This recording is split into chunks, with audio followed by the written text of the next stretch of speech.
Hello everyone, welcome to this video. So this is kind of spoilers, but not really, but kind of, for something that I'm going to be releasing soon, which is my, I guess you'd call it like an audio track type thing, like a commentary track, for members of the new Scott Pilgrim show, Scott Pilgrim Takes Off.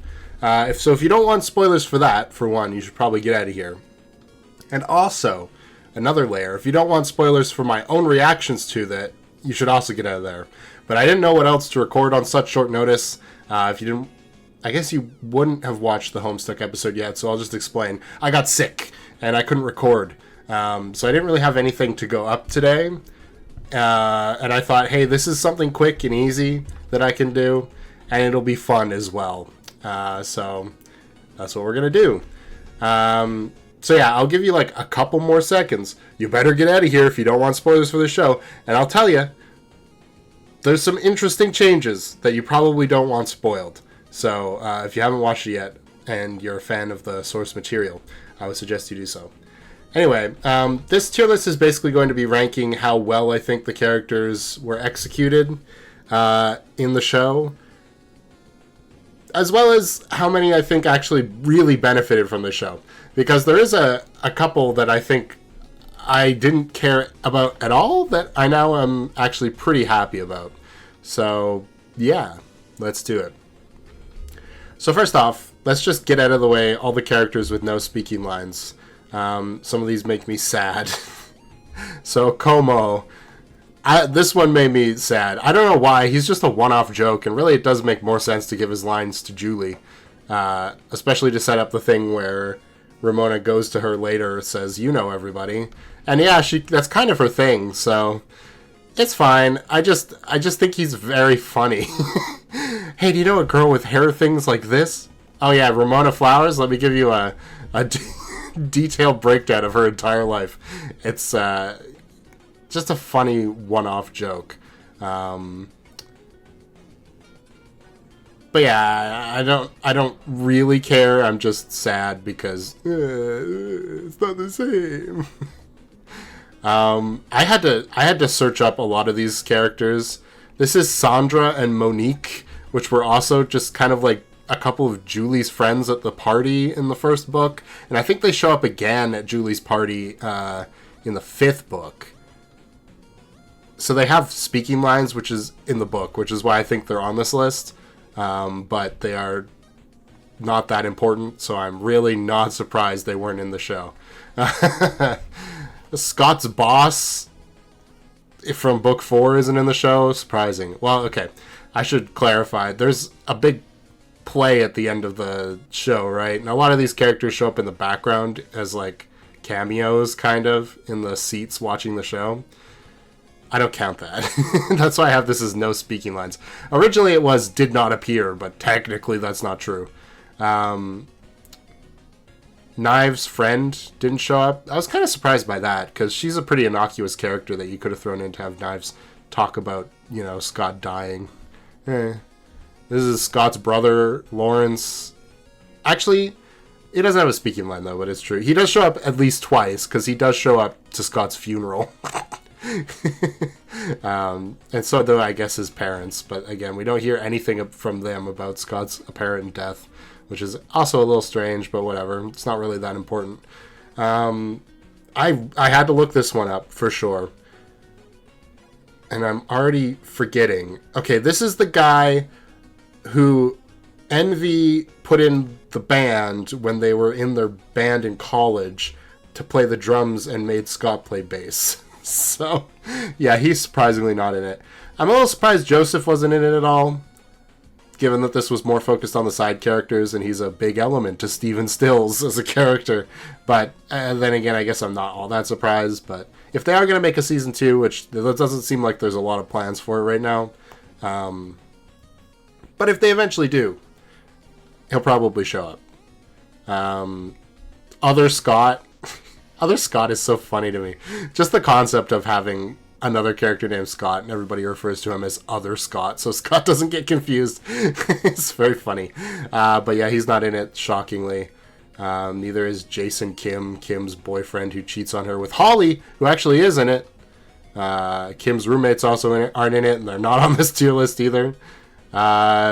Scott and Wallace's landlord, evil landlord. I mean, he's not technically evil, but he sure looks evil.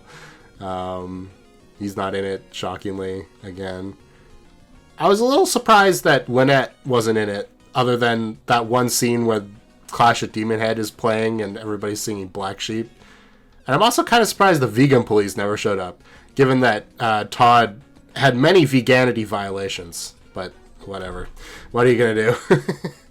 Mr. Chow, Knives' father, didn't show up, and neither did Simon Lee, which I really thought when they went into Gideon's backstory it was going to be revealed that he actually was Simon Lee the whole time. Because there was this whole thing where, like, Simon Lee looked similar to Gideon, and it's like, are they the same person? And then later it's like, no, they're not. Oh, okay. So it would have been very funny if they actually were. I don't know who this is referring to either. I can't tell. I don't know who that is. So we're just going to say no. Is it Crash and the Boys? I think this might be actually Crash and the Boys. Which they didn't show up either. They flaked. I can't believe it. And probably the saddest one. The one that I'm very sad about is Lisa. I kind of at least expected her to show up to Scott's funeral, you'd think, right? But I don't think she was there. It's just a little sad. Also, I guess technically Nega Scott isn't in the show, but he kind of is, in a way. I mean, even older Scott definitely looks a lot like Nega Scott, so I don't know. But hey, that just leaves us with characters that actually are in the show. And probably lowest on the rung is definitely Mobile, right? I should explain my tier system here before I do anything. So Took Off is for characters that I think did better than their comic book counterparts, as in, like, they got even more developed by the show and they really did well, which is a few characters. Great is, like, characters that might have been different, but they were still good. Solid is, like, they've done a good adaptation. Languishing is a word which roughly means kind of stagnating, which is characters that neither improved or were really that great as an adaptation. And I don't know how many will fit in there. Maybe like one I can think of. So we'll see. Let's start with the cat. Cat took off totally. I'll put cat in solid because it does act like a cat. And it is Ramona's cat. And I don't know if we even hear that it's named Gideon, which is still weird, but, you know, what are you going to do? Holly, solid. She was kind of annoying. And that's kind of her whole deal. So, you know, good for you, Holly. You showed up in the show. Mobile, also pretty solid. Actually, I'll put Mobile in great, because we don't really get that much from him in the book. I actually don't remember if he even speaks. Like, he might to Wallace, but I don't think he ever speaks to anybody else, because he just does not want to get involved with Scott's life, which is fair. But I do think he and Wallace actually have surprising chemistry in the 3 lines they share at the end of the last episode. So yeah, it'd be interesting if we got a season 2 to see more of him, maybe. Actually get to know him at all.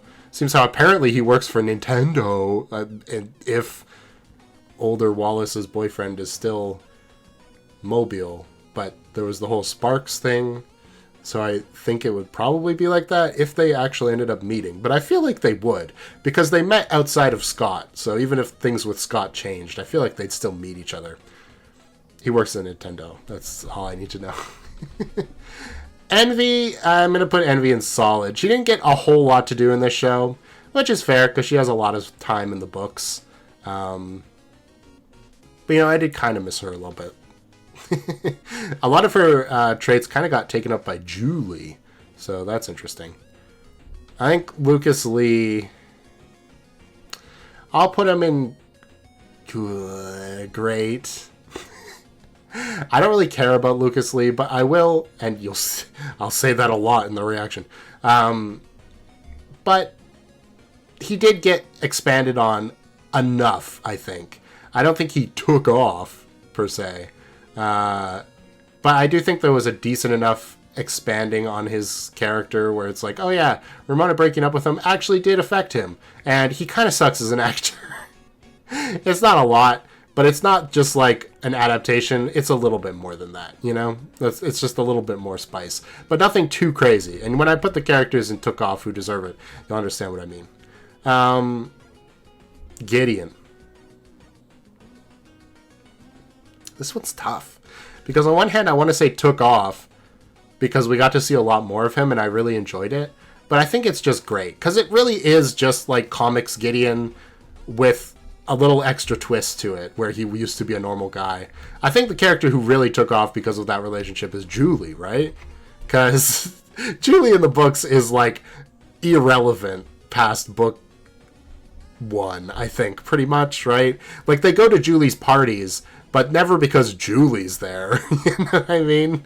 And like, yeah, her and Steven Stills get back together and break up like 5 times, but like that doesn't really matter because honestly, Steven Stills barely matters. And in this, he still really doesn't matter.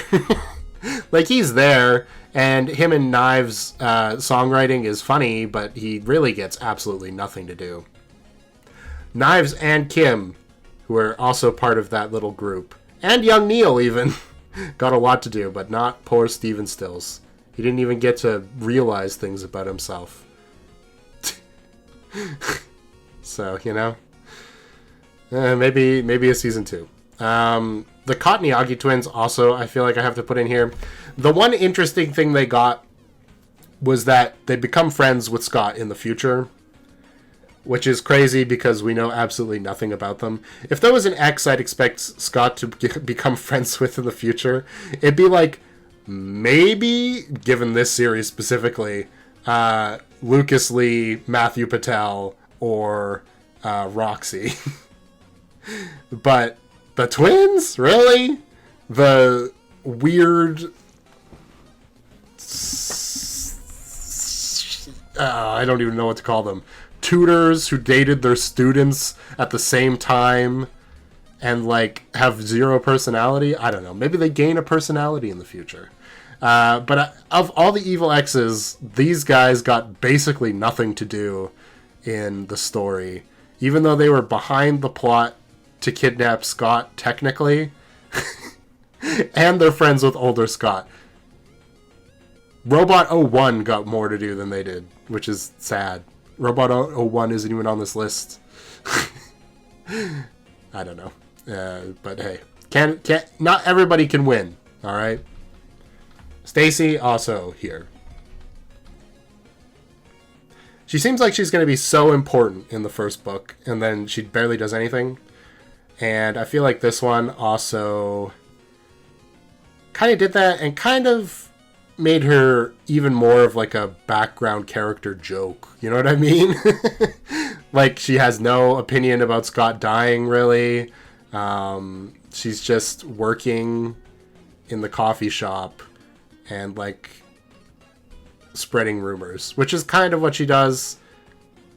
But at the same time, like, I don't even know why we needed to include her, really. I guess because a recognizable actress was cast as her in the movie. That's about it, though. Kim. I'm going to put Kim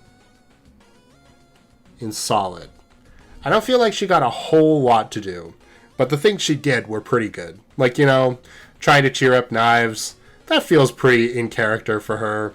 Especially given that they both kind of got burned by Scott. It makes sense. And then just generally being kind of sarcastic. That's Kim. The thing with Ramona basically didn't involve her, unfortunately. And then she kisses Roxy and nothing happens. So I don't know. This was a show mostly about the evil exes. So it kind of makes sense that these other characters Kim got a fairly big role in the books. I think her role could have been a little bigger. I would have... After Scott, she's definitely... Well, okay, after Scott and Ramona, she's definitely the character I'd want to see the most from if there was like a spin-off or something. The only other character who could maybe carry a spin-off would be Wallace, or maybe Knives, actually. Knives could probably carry one, too. That's tough. I think probably Knives over Wallace, because Wallace lives too much of a normal life. Kim and Knives' lives are messy enough that it could actually be interesting. But that's probably not going to happen, but just thought I'd put that out there. Speaking of Knives, I think I gotta go great. It's close to took off, okay? It's very close. Because she actually gets to, like, discover herself, which is cool. She just doesn't have a lot of screen time. It's basically the problem. She is very good at it, though, I will say. She's very funny and animated, and I like her. But that's always been the case. She's always been a fun character who doesn't have a whole lot of screen time. Matthew Patel. Matthew took off, alright? Matthew Patel, even more than Lucas Lee, was the Evil X I cared the least about. Least interesting, just a random, like a Goomba, you know what I mean? Like, he's the guy you step on in level 1. Nothing too interesting about him. But not only did he have a really good joke in the first episode that expanded on his little role there, I hand-delivered that letter in a blizzard! I was like, oh yeah, I never really thought about that, but I guess he did. But then he goes on to have one of the coolest fight scenes in the show with Gideon, and win... and then become a cool CEO, or a cool CEO, quote unquote, if that's a possibility, for a while. And then he gives it up to follow his dreams. And you know what? Good for you, Matt. Matthew Patel. I like him. I like him. Here's another character that took off. Young Neil? Young Neil is such a nothing character in both the books and the movie. Yeah, I was going to try to add to that, but I don't think there's really anything else to say. He just is there. I guess in the movie, at least at the end of it, he gets to take Scott's place in the band. But this is a much funnier thing for him to do. He was consistently, I think, the funniest character in the episodes he was in. And he actually got to hang out with the group that are supposed to be his friends that completely ditch him halfway through the books. Poor young Neil. He's very funny. Man, we got 5 interesting final characters to talk about here. Ramona. I'm going to go great on Ramona. I know most of the show is focused on her, so you'd think she'd be in Took Off, but Ramona was already pretty good in the books. A lot of it was subtextual, but if you read them a couple times, you kind of get to appreciate her arc. And this was like that, but more blatant, you know what I mean? Which I like. I think that's great. But yeah, it's technically not the biggest reveal or like expanding on her character. I think probably the most interesting part is the way she makes up with Roxy specifically. I think that's probably the best scene because Roxy never deserved the whole Evil X thing. Like, of all the Evil X's, Roxy seemed like the one that was most hurt, like fighting for that reason, and not in the weird, like, I'm gonna win Ramona's heart back sort of way. And I guess maybe now we can kind of think about it and think like, yeah, that was probably the same for Lucas Lee and Matthew Patel as well. I do think Todd maybe just wanted to get revenge on her, and same with the twins, and then Gideon wanted to get her back. I guess Matthew Patel also wanted to get her back in the show, though. So I don't know. Roxy always seemed like the one that was least actually aligned with the League's plans and was just doing it because she hated Ramona for what she did. So it's nice that she actually gets an apology in this show. It's good. When they talk in the books, it seems like they're pretty good friends. So it's nice that they actually get to make up somewhat. I do think her characterization, though, now that we're moving on to her, it's a little bit too movie-fied for me. I know we don't get a lot of her in the books. And we don't get a lot of her in this either. But she doesn't really feel like the Roxy from the books. You know what I mean? It feels like some of that movie stuff has slipped in, where she's like, I'm gonna kiss everybody. Like that. I don't know. In the books, it seemed like she really wanted to get Ramona back, and when she found out that wasn't gonna happen, she got mad about it because Ramona wouldn't apologize to her. Or even, like, she just wanted to make Ramona recognize that their relationship had been real. You know what I mean? So in this, it's kind of weird for her to instantly, after that is achieved, go like, okay, now I'm gonna find other girls to kiss. Goodbye. Like, I don't know. Maybe that's just me. But I think I need like a new tier for. Whoops. I'll make it like this, and I'll put movieism. That looks weird, but you know what, I'm doing it. Because, yeah, she's like... I feel like just a little bit too much of the jokey, we'll say, tone of the movie with her character slipped in here. And for the most part, I think it's pretty good with everybody else, because there are things from the movies that slipped in. Like, Kim is probably way more sarcastic than she actually is in the books. Like, all of her line deliveries seem sarcastic, which is kind of how it was in the movie. Even though in the book she has some genuine moments where she actually seems like she's not, like, expressing emotion.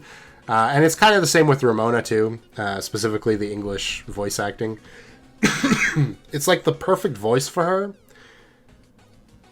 but it's not really that emotional, which is weird. Like, the performance is very flat, and that works most of the time, but not all the time. You know what I mean? Anyway, these are 3 interesting characters to talk about.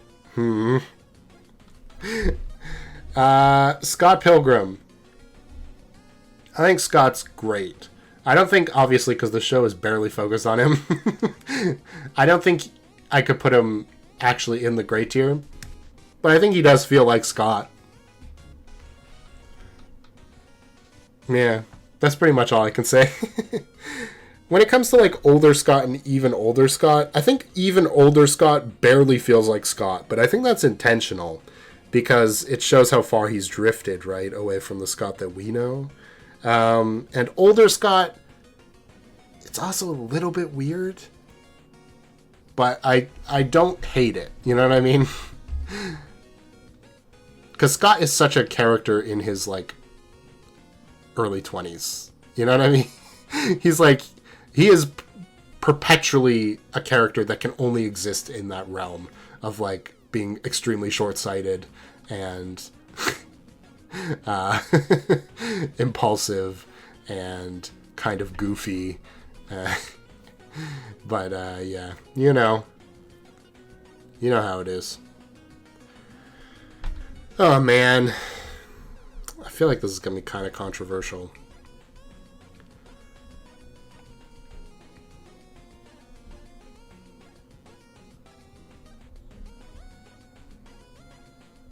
Is that bad? I feel like this is bad. So, Todd... I don't actually hate the idea of Todd getting shown a new reality by Wallace. Because he's been stuck with envy for so long. Like, just, you know, they've been attached at the hip, as you might say. That it could make sense that he's not explored his full identity, you know what I mean? I'm gonna cough, give me a second. Sorry, I'm still a little sick. Anyway, it does make sense that he wouldn't have maybe explored his full identity in that way. But it feels a little bit too jokey. And I feel like, specifically because I guess envy doesn't have that big of a role, Todd doesn't really have that much to do. And I think that's kind of fine, because Todd is, like, such a big part in the books. And even in the movie, he's probably the most memorable Evil X. So the fact that he's not the center of attention again is fine, especially because Todd is specifically a foil for young Scott, and this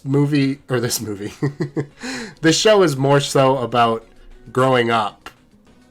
You know what I mean? So, like, the way I view this is almost like it's and I say this in the reaction, but I'll say it now for everybody who's not going to watch that. The way this show feels is it feels like it's a sequel series, but Brian Lee O'Malley realized that a sequel series doesn't really work for this, which I think is smart, because after the happy ending, I don't think I really want to know all that much more. So, like, jumping, like, 10 years in the future, that's okay, because it's a whole different world, basically, a whole different characters. I would not want to see a sequel series take place, like, a year later, because it would feel like it undid the end of the book, which was very satisfying. So instead, setting it as, like, a parallel timeline to the timeline of the book, so all the characters can still feel the same, and we can hit some of the same beats but in a different way, is very smart. But the issue with that is that Todd is specifically a foil for Scott at the time that Scott is learning all these things. So in this story that is kind of set with a Scott that's seen all the events of the books and learned from them and then coming back, it just doesn't work. Like, he just doesn't work as a foil for Scott at that point. So, like, Todd really doesn't have a place in the story. And I just don't think what they did for him was necessarily interesting enough to... Excuse me, I'm sorry, I'm still sick. To justify having that be his arc. You know what I mean? Like, if he and Wallace got together, then sure, that would be an interesting twist on everything that we'd seen thus far. And also, if it led him to some realization about his time with Ramona, that would be interesting as well. Because really, he's like the only evil ex, other than the twins, which Ramona never talks to, basically, that doesn't have some sort of changed relationship with Ramona because she's going through with this whole investigation. Like, she goes to talk to Todd, but they don't really talk to each other. You know what I mean? Like, Todd's just like, no, that's not a vegan portal. Actually, it's even Envy who says that. No, it's not. That's nothing that Todd would have made. So, yeah, I don't know. Plus, I really think the vegan police should have got on his ass at that point, because he ate a lot of meat and dairy. Did the vegan police... No, because he ate one broccoli in the finale and got his vegan powers back. He was evading the vegan police. That would be interesting. Todd evades the vegan police. I don't know. And then Wallace. I have a lot of feelings about Wallace. And I'm gonna have to put him here. I do think Scott Pilgrim has always had this going for it. Kind of. And I'm going to qualify it with that. The representation side of Scott Pilgrim is pretty strong in this show. They're not afraid to talk about it and like to show people two guys kissing. Oh, you know what I mean? And more. But I think kind of unfortunately, specifically with Roxy and Wallace, who are like not characters who also have more heteronormative relationships, it gets played off as a joke a lot. Like, Wallace, in the books, it was pretty jokey, but Wallace could still be serious, you know what I mean? And it feels like until the final episode when he meets Mobile, none of his relationships are serious. And he's never serious with Ramona or any of the other characters. He doesn't care when Scott dies. He feels like he's fit specifically into a comic relief slot and he's not allowed to leave, which is weird because that's only half of the charm of Wallace as a character. Like, yeah, he's funny, but most of the time he's funny because he's the straight man to the ironic straight man to Scott's antics, you know what I mean? Like, he's just a normal guy who's observing Scott's life and going, ugh, you've got such a weird life. And obviously Scott's not here, so he can't do that. But I mean, there's plenty of other characters he could be that to. Whether that be Ramona, or Knives, or Todd. I don't know. But I just think it's a little sad that he is relegated to comic relief. And specifically, it's the same thing with Roxy. Where, like, it feels like she's not taken as seriously either, in terms of being, like, obviously they have that really dramatic moment in, like, the plane movie. But after that, it's like, okay, I'm back to saying sarcastic one-liners, and kind of basically gay jokes. So it's like, I don't know how to feel about this. I don't think it helps that the middle 2 episodes, which Roxy's not in those, but specifically feature Wallace and Todd. Wallace a lot, and then Todd in the second one. I don't think it helps that those two seem like the most meandering episodes that don't have a lot going on. Because it makes these two characters, specifically Wallace and Todd, feel like they're kind of boring in comparison. I don't know. That's just me personally. I can understand if you don't feel that way. It has been a little while since I read the books.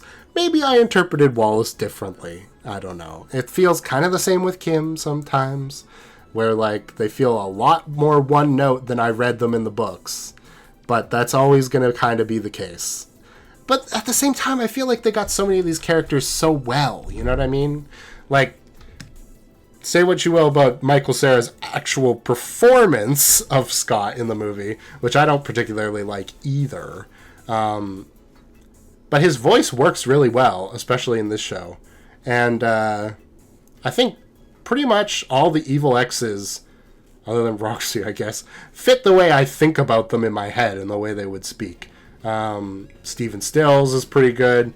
Really, it's just Wallace, Kim, and kind of Roxy that feel a little bit off in terms of their characterization, being a little bit too... I guess I said sort of a similar thing for Ramona, but it's not so much her characterization as much as the performance, so I don't know. That's more like direction, I think, is the problem there. Anyway, I'm not an expert. This is just how I feel. Let me know how you feel in the comments. If we are to get a season 2 of this show, I really hope that some of these characters maybe get a little bit more focus. Maybe not Todd. I don't think we really need to do that. But the twins and Stephen Stills specifically could use a lot of focus. And maybe we have an episode where Lisa comes back to town, and then we can actually see Lisa and Kim interact, because we kind of skip over that in the books, which is really unfortunate. So yeah, that's my hope, if we get a season 2.